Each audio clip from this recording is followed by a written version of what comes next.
This is one of the most comfortable office chairs I've sat on. The unique structure of the chair is visually stunning, it's incredibly flexible to conform and support my back, and has most of the knobs and adjustments you expect in a premium office chair. But it's not perfect with the clunky armrests, the uncomfortable seat pan for leg crossers, and even after sitting on it for a week, I'm still making adjustments to the lumbar support to get it dialed in just right. Hi, I'm David, and this is my review of the Herman Miller Embody chair. So a couple quick points up front. I borrowed this chair from Herman Miller and sat on it for about a week using it for my computer setup. And for a frame of reference, I'm on the smaller side, standing at 5 feet 7 inches tall, at about 140 pounds. So let's start with the best part about this chair, the back support.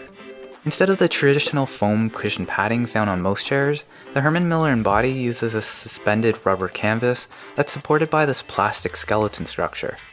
The fabric, rubber canvas, and plastic support are all flexible to conform to your back to minimize any pressure points, giving you the freedom to stretch and move around while you work. This is definitely a really comfortable chair experience that I've never felt in another office chair. But getting the back support adjusted properly the first time you sit on it isn't simple. Turning this knob adjusts the upper back support and how aggressive the lumbar support curves into your back. And it's this lumbar support that will typically make or break the experience for most people with this chair, as it is quite stiff compared to the rest of the back support, and can be painful in the lower back region the first time you sit in it. It took me a couple days before I even felt like I had it adjusted properly, and even a week later I'm still making minor adjustments to the lumbar support as I get used to the chair. Also, something minor to note with the back support are the squeaks and creaking noise while moving the back around that might annoy some people on such an expensive office chair.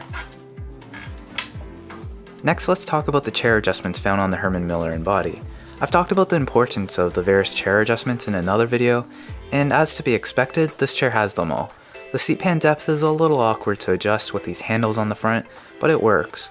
There's a switch on the side to quickly set the tilt limiter at 4 different levels, and while you can't lock the chair in a reclined position, the stiffness of the tilt recline can be loosened to make the reclining feel effortless.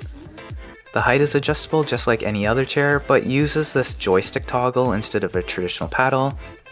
The armrests are also height adjustable, and they can also be moved closer or further away from your body, but the mechanism is a little clunky.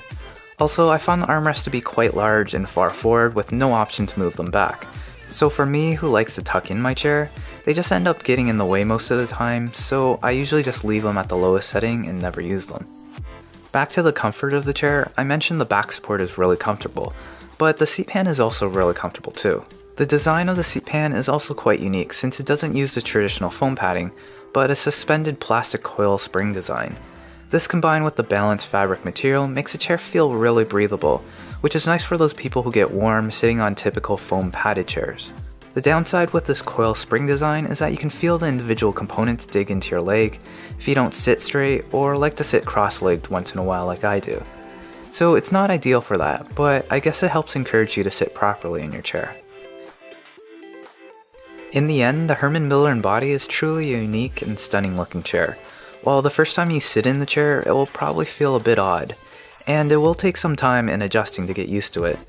And while I wish the armrests were a bit more flexible and the supports in the seat pan didn't poke at me when I sit cross-legged in the chair, the back support is truly one of a kind and surprisingly one of the most comfortable office chairs I've experienced that almost makes the $1,500 price tag seem reasonable.